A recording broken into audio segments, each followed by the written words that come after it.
In the words of Homer, a Greek poet, whatever day makes a man a slave takes half of his worth away. This underscores the dehumanizing effects of domestic servitude. You're watching NAPTIP On The Move. My name is Angela Agbegi.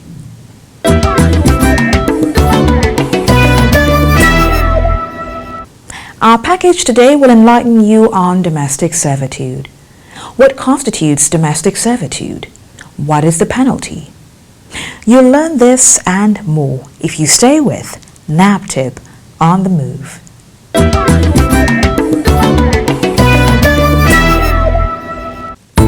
One of the most hidden types of modern slavery all over the world, though seen as a seemingly normal practice of live-in help. Domestic servitude is human trafficking. Domestic servitude literally means a condition under which a person is under enslavement or total control of another person. Domestic servitude is when you employ a child to do work that is not age appropriate. Domestic servitude is when you employ an individual and you tell an individual, I'm going to pay you a certain wage for doing this work, but you do not pay that individual for the hard labor done. You abuse the person physically, sexually, you exploit the person. But most importantly, domestic servitude is when you employ an underage child who is below the age of 12 to do work at home. The child doesn't go to school. Most times in this part of the world, because a lot of families don't have that economic independence, they tend to give out their children to relatives and sometimes strangers with the promise of, okay, take my child, let my child serve you, send my child to school. But these children don't even go to the school. These families don't put the children in school. They keep them in the city and send their own children to the best private schools while this individual is at home doing a plethora of chores. That is domestic servitude. Domestic servitude involves individuals working in private homes, often under exploitative condition. There's that keyword, exploitative condition. Examples include long hours, low or no pay, even physical or emotional abuses occur within that setting. So it's something that it affects both the mental, physical, and the psychological well-being of the individual who's being exploited. What is the penalty for offenders? Yes, domestic servitude is considered a crime. It involves, violation of labor laws, individual rights, that's human rights of the person involved. We have what we call the inalienable rights. Sometimes you see that even their freedom of movement is being impeded. Freedom of association and the rest of them. So it's a crime on its own. Under the Trafficking in Persons Prohibition, Enforcement and Administration Act of 2015, particularly in section 23, where it is a crime to employ a child under the age of 12 as a domestic servant. The law provides for its punishment has a sentence of 6 months to 7 years without an option of fine. With the mandate to address the scourge of trafficking in persons, NAPTIP plays a vital role in curbing domestic servitude. Aside prosecution of offenders, NAPTIP employs other strategies to curb domestic servitude. The role of NAPTIP in combating domestic servitude is very clear and is captured under the operational strategy known as 5 Ps. And the 5 Ps talks about policy. For policy, you can agree with me that without enabling laws or policies or regulations, one is handicapped. Then we also use another P, prevention. Is more like a proactive as against a reactive operational strategy where the agency conducts several awareness campaigns and community engagement aimed at preventing domestic servitude. We also have protection. Protection talks about providing immediate and long-term support to victims of domestic servitude. For example, NAPTIP have shelters. So we make sure that we ensure that their psychosocial needs are being taken care of, and also we follow them up till the time that they are disengaged from the shelter. Then we also have prosecution. You also know that with diligent investigation, we also need to have a discreet prosecution, and that is why the crime of domestic servitude is a heinous crime. So if you don't prosecute them, what have you done? You have only just patted them at the back and maybe probably tell them go and see no more. Now, partnership also very key. No single organization or agency can do it alone, and that's why we engage in NAPTIP. We engage both local and international, communities or stakeholders, INGOs, and the rest of them, so that it is a holistic package geared at making sure that each victim that we rescue gets the best of life. Most domestic helps are vulnerable to exploitation and abuse. As the head of Rapid Response Squad, we rescue on daily basis, on hourly basis, a lot of victims whose rights have been violated, who has been under immense, domestic servitude. We get calls. There was a case of a 6-year-old girl whose father forcefully took her away from her biological mother and handed over to his immediate younger sister. And the younger sister subjected this girl to extreme hard labor to the extent that the house chores was substituted for her academics. Being a 6-year-old child, several occasions due to physical exhaustion, she had to bedwait. And on one fateful day, the lady became angry. And what did she do? She went and plugged her iron and gave her very indelible mark on her face and on the bum bum. And that of the bum bum was, why would you not be urinating on my bed? The second one was that you even have the gut to even cry.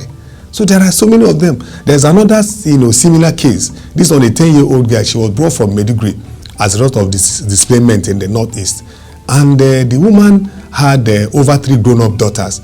But the madam will subject her to washing all the daughters' wares, clean all the rooms and kitchen, and guess where she sleeps? She sleeps in between the passage and the store, to the extent that she developed a terrible chronic pneumonia, that at the time we rescued her, we were even battling to see how to safeguard her life. So a whole lot of them. There's also a 15-year-old teenage girl, desirous of better education, found herself in the hands of Abu Sela. Every day she will hop from one motor park to the other. So one day like that, she told her auntie that she wanted to write her junior WAEC, and the auntie was like, how on earth can you feel both come and talk to me about writing WAEC, whereas you have a target for that day. The target that she gave to her was that she was to bring about 50,000 naira. You can imagine the number of abu that she will hawk to get 50,000 naira in a day. The lady subjected her to extreme violation of her bodies and all that. She used razor blade to give her deep cuts. NAPTIP ensures the protection of the victims. However, ignorance is one of the challenges. In as much as there are a whole lot of people reporting, but you can still say that it's underreported, because the thing happens, there are people that don't even have access to phones, there are people that don't even understand that their rights are being violated.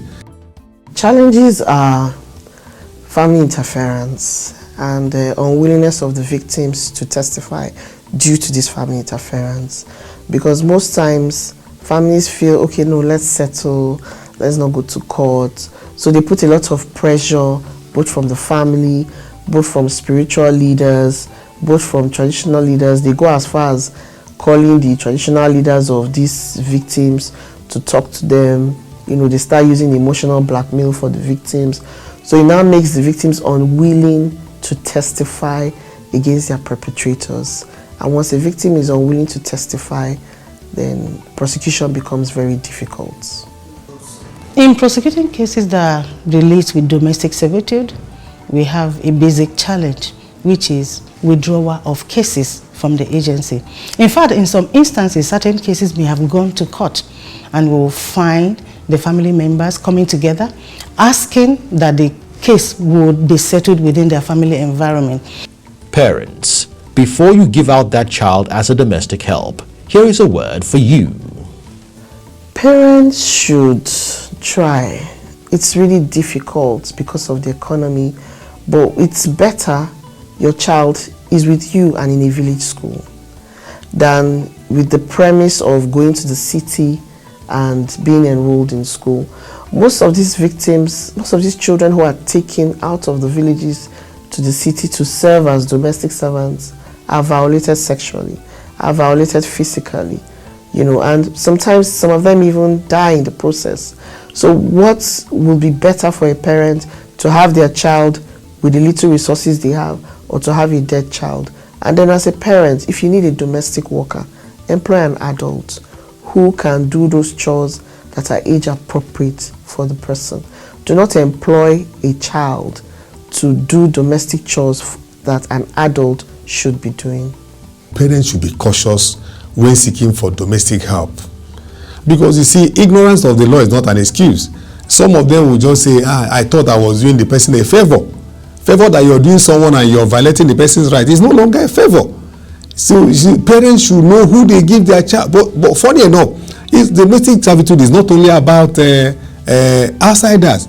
Even some parents subject their children to very terrible exploitative conditions that is even above their psychological well-being, above their mental and physical well-being. So it's not about strangers. So the issue is that people, even when you want to employ domestic help, you should first of all ask questions, find out, verify their age, because sometimes they say that we never knew that she was this young. He told us so and so age. That is not an excuse. So I also feel that people should not dehumanize their fellow human beings. For the general public, here is an advice from NAPTIP.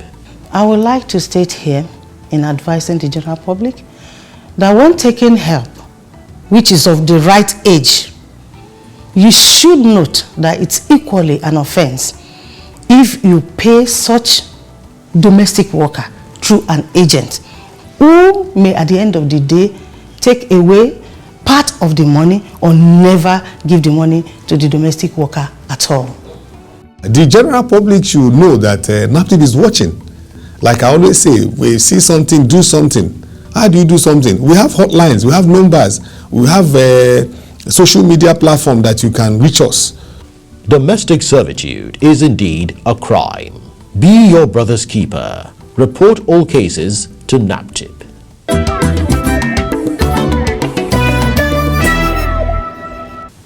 Reporting cases of domestic servitude will indeed serve as a deterrent. It's time to bring you NAPTIP events. Don't go away.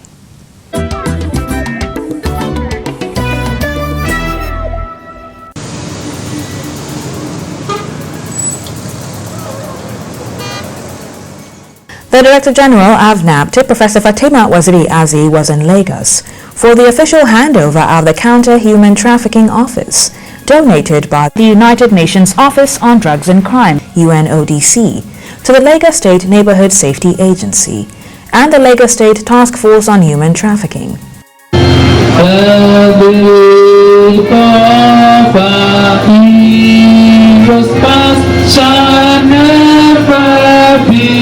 The Director General of NAPTIP delivered the opening address. It is indeed a pleasure to welcome everyone to the official handover of the Counter Human Trafficking Office for the Lagos State Neighborhood Safety Agency and the Lagos State Task Force on Human Trafficking. The Lagos State Neighborhood Safety Agency and of course the Lagos State Task Force has been instrumental over the years in sharing very good intel with NAPTIP, which has led to a lot of interceptions, not just rescuing of victims of human trafficking, but also rescuing of potential victims of human trafficking, and also the arrest of perpetrators of human trafficking. And this, collaboration further reinforces the need for a whole of government and whole of society approach if we want to keep controlling and reducing cases of human trafficking across the country. This project is indeed very important because Lagos is and has always been a transit and destination for whether it's internal trafficking or trans-border trafficking in persons. In fact, in just last year, 2023, our shelter in Lagos received the highest number of victims of human trafficking. In our work at NAPTIP, we are beginning to see incremental cases of Lagos State indigents being trafficked out of Nigeria. In 2023, which was last year, for external trafficking, we rescued and received 34 Lagos indigents, which shows that there is a problem, and this problem needs to be tackled fast. She also reiterated the need for public awareness. So we need to channel a lot of energy and resources to awareness creation because, of course, it promotes early intervention. It leads to vulnerability reduction by making it more difficult for traffickers to exploit people. It changes perceptions and attitudes. Awareness creation efforts not only targets potential victims but also potential traffickers because it acts as a deterrent, dissuading people from engaging in criminal activities. And these campaigns must target already identified endemic areas across Lagos State. So let me end by thanking the government of the United States and the Kingdom of Netherlands for, supporting this project under the Promise project, which is implemented by UNODC. And let me also congratulate not just the General Manager of the Lagos Neighborhood Safety Agency, but all the officers. The Deputy Country Representative of the UNODC highlighted the overview of the project and objective of the facility.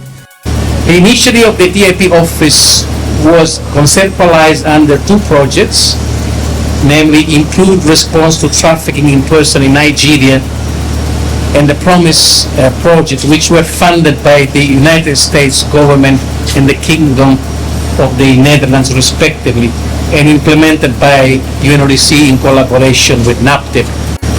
The DAP response in Lagos State is a unique model, which is the existence of the anti-trafficking unit of the LNSA, which are also members of the Lagos State Task Force, working closely and actively with the NAPTIP Lagos Zonal Command. Considering the spread of the operation of the LNSA throughout Lagos, it has become a solid structure to complement NAPTIP in community intelligence gathering, rescue, referral, and reporting. Therefore, this office is expected to enhance the coordination of the response between NAPTIP, the task force, and the LNSA in the identification, prevention, and reporting of human trafficking cases in Lagos State.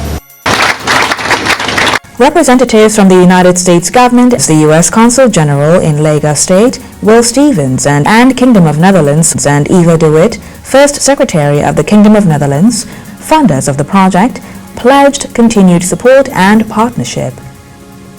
Officials of the International Organization for Migration (IOM) and Network Against Child Trafficking, Abuse and Labor (NACTEL) delivered goodwill messages.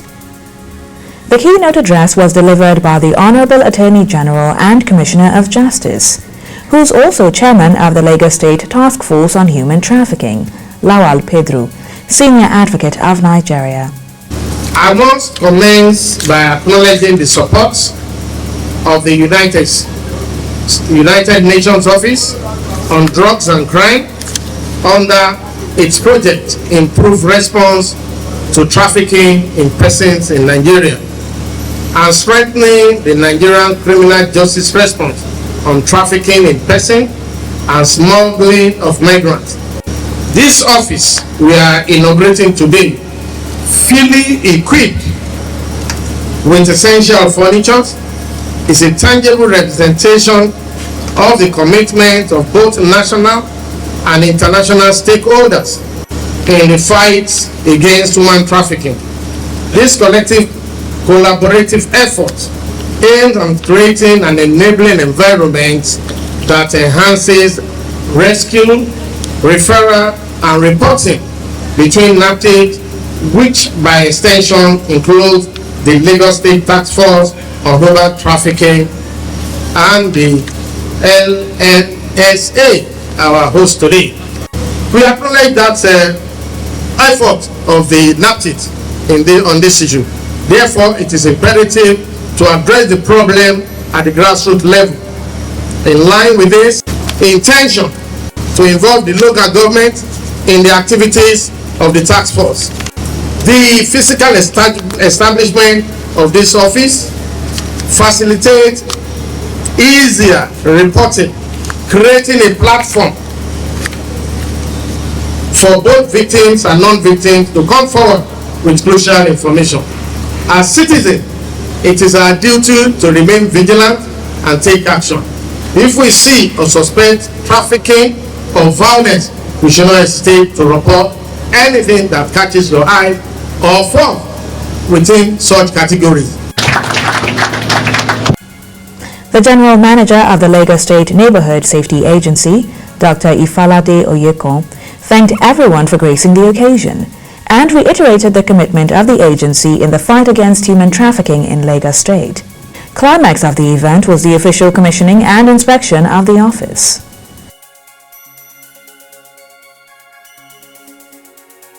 The event was attended by members of the Lagos State Task Force on Human Trafficking, NAPTIP, law enforcement agencies, and civil society organizations. The National Industrial Court in Kano State, presided over by Honorable Justice Ebeye David Iseyemo Isele, has sentenced a 24-year-old male, Bashiru Musa, to 12 months imprisonment, without an option of fine, for attempting to receive and transport several victims and migrants to Niger Republic and Libya. In Jos Plateau State, the Federal High Court, presided over by Honorable Justice D.V. Agishi, has sentenced a 61-year-old Lebanese national, Jabir Iskandar Sleiman, to 12 and 17 months imprisonment to run concurrently, without an option of fine, for the sexual exploitation of numerous girls in Jos. The convict will be deported to his country by the Minister of Interior after serving out his sentence. NAPTIP is leaving no stone unturned in ensuring prosecution of offenders.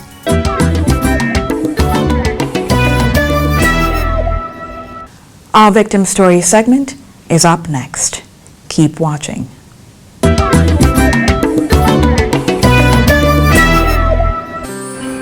I live with my auntie. I was in just 3. So anything I do, she scolded me. Normally she doesn't beat me. That Wednesday, I wake up in the night. I'm trying to cook. So and I wake up. When I wake up was around 1. I never knew it's around 1. I went to meet her. Mommy, I need phone touch to cook. She now said, okay, I should carry her iPhone and go and do what I want to do. Then when I'm done, I return it back. And I carry the iPhone. I went outside. When I checked the time, it's 1 o'clock. And I, what will I be doing 1 o'clock? And I lie back. So she now came to meet me around 3 o'clock. That how will I bring her phone to the parlor? That why did I not charge it back? She started shouting at me.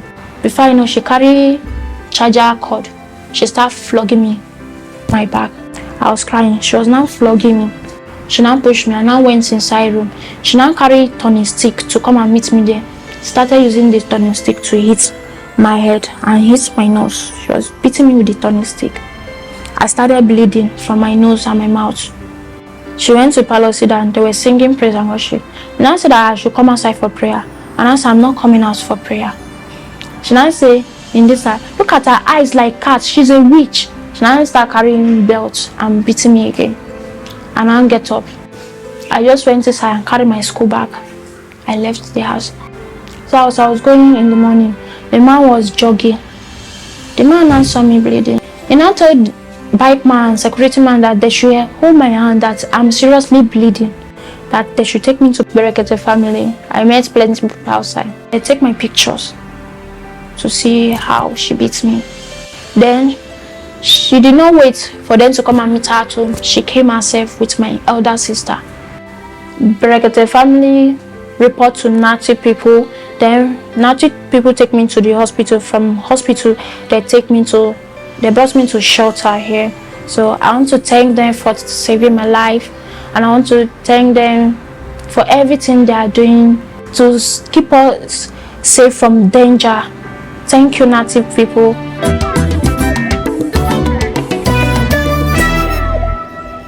For more inquiries and support, or to report cases of suspected human trafficking, violence against persons and child abuse, please call NAPTIP hotline 0703 0000203 or the short code 627. Take advantage of the NAPTIP iReporter app and report incidences with ease. Email us info@naptip.gov.ng.